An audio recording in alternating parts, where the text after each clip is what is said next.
गहराई से।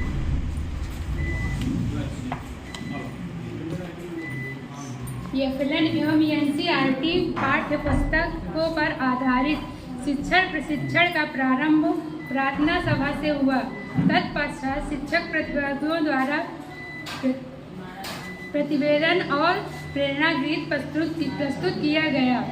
सत्र की शुरुआत हमारे संदर्भदाताओं द्वारा सभी प्रतिभागियों का परिचय सत्र से शुरू किया गया, जिसने गतिविधि के माध्यम से सभी प्रतिभागियों का परिचय लिया गया। प्रशिक्षण का तृतीय दिवस 7 सत्रों में विभाजित था। गणित विषय की अकादमिक संरचना पर चर्चा की गई, साथ ही निपुण भारत के संशोधित लक्ष्यों पर प्रकाश डाला गया।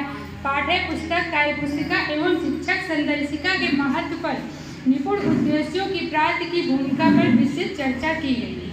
हमारे संदर्भदाता द्वारा कक्षा 1 गणित विषय को 14 दक्षताओं व 6 निपुण लक्ष्यों एवं 45 शिक्षण उद्देश्यों तथा कक्षा 2 की गणित विषय की 14 दक्षताओं 8 निपुण लक्ष्यों पर चर्चा की गई। सत्र को रोचक बनाने के लिए गणित की प्रश्नोत्तरी का आयोजन किया गया, जैसे 12, 20। इसके बाद क्या आएगा? गणित विषय को प्रभावी शिक्षण, जिसके अंतर्गत 4 ब्लॉक पर चर्चा की गई, जिसमें गणितीय बातचीत, कौशल शिक्षण, कौशल अभ्यास, गणितीय खेल। गणित विषय शिक्षण के दौरान तीनों कालांशों में समाहित किया जाता है।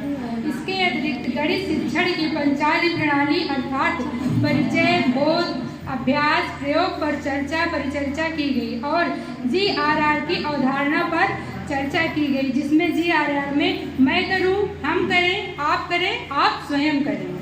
प्रशिक्षण को ARP सर द्वारा या नीति द्वारा निर्धारित 5 घटकों के बारे में बताया गया, जिसमें शिक्षा बच्चे की पहुंच तक हो, समानता हो, गुणवत्ता हो, सामर्थ्य हो और जवाबदेही हो।